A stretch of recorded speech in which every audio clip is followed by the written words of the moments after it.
দেবাশিস চৌধুরী, সরাসরি কাঞ্চন জুয়েলার্স থেকে। তো প্রচুর মানুষ আসে আমাদের থেকে জিনিসপত্র কেনে, প্রোডাক্ট কেনে, কিন্তু অনেকেরই মনে ভয় থাকে, সন্দেহ থাকে। কিন্তু আমার এক বোন একটা প্রোডাক্ট কিনেছিল, সে ওই সন্দেহবশত অন্য দোকানে নিয়ে যায়, সেটাকে দোকানদার পুড়িয়ে অ্যাসিডে দেওয়ার পরে সেটা কালো হয়ে যায়।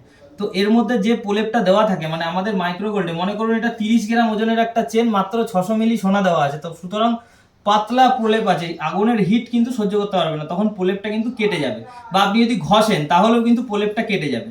তো সেই কারণে আমাদের এখানে যে প্রলেপটা অরিজিনাল সোনার আছে সেটা দেখানোর জন্য যে দাদা এটা নিচ্ছে, সে দাদা কোথা থেকে এসেছেন? বারুইপুর থেকে দাদা এসেছেন। দাদা একটু বলেছেন যে ওনার মুখ দেখাবে না, কিন্তু উনি ভয়েস দেবে। তো যাই হোক, সেই কারণে দাদাকে দেখিয়ে দিচ্ছি যে যদি সোনা থাকে তাহলে নাইট্রিক অ্যাসিড কিচ্ছু করতে পারবে না, যদি সোনা না থাকে তাহলে নাইট্রিক অ্যাসিড কিন্তু সঙ্গে সঙ্গে জিনিসটাকে খেয়ে ফেলবে। দেখুন, এটা আমি অ্যাসিডে ডুবানোর সাথে সাথে এটা খাওয়া শুরু করে দিয়েছে। যখন আমি আমার এই মাইক্রো গোল্ডের চেনটাকে ঘষবো বা আগুনে পোড়াবো, তখন সোনার প্রলেপটা কেটে যাবে, তখন আমি অ্যাসিডে দিলে কিন্তু অ্যাসিড এর সর্বনাশ করে দেবে। তো যে কারণে বলছি যে দেখুন, এই যে দাদা দেখলো, দাদার যে দেখার থ্রু, এই দেখার থ্রুতে কিন্তু আপনাদেরকেও আমি সচেতন করে দিলাম যে দেখুন, এই যে দেখেছুন, এর মধ্যে কিন্তু কোনো সোনা নেই। এই যে ধুয়ে দিলাম, এই যে কালো হয়ে গেল।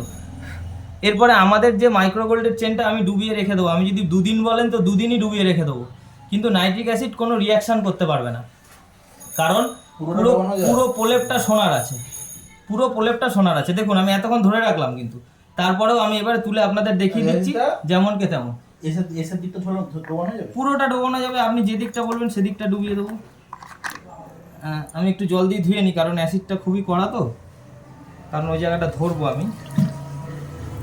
দেখুন, আমি এই দিকটা ডুবিয়ে দিচ্ছি, দাদা বলছে পুরোটা কি ডোবানো যাবে, তাই জন্য আমি পুরোটাই ডুবিয়ে দিলাম, এদিকে যতটা ডোবানো ছিল ততটা। এরপরে দেখুন, এই যে এখানে ডুবিয়ে দিয়েছি, এরপরে আমি এটাকে তুলে নিচ্ছি।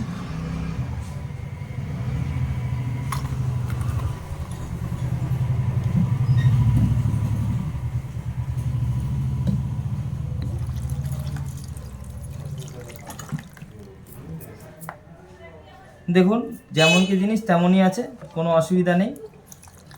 এটা হচ্ছে মাইক্রো গোল্ডের বিশেষত্ব। মাইক্রো গোল্ড মানে হচ্ছে অল্প সোনায় জিনিসটাকে তৈরি করা, মানে আমি অল্প সোনা দিয়ে এটাকে কভারিং করেছি। এই কভারিং যখন কেটে যাবে, ঘষে দিলে বা পুড়িয়ে দিলে কভারিংটা কেটে যাবে, তখন যদি অ্যাসিডে দেন তখন কিন্তু কালো হয়ে যাবে। তো আমাদের এই ভিডিওটা পুরো দেখার জন্য ধন্যবাদ, এবং আপনার মনের মধ্যে যদি কোনো প্রশ্ন থাকে অবশ্যই করতে পারেন, সেই প্রশ্নের আপনারা সঠিক উত্তর পেয়ে যাবেন।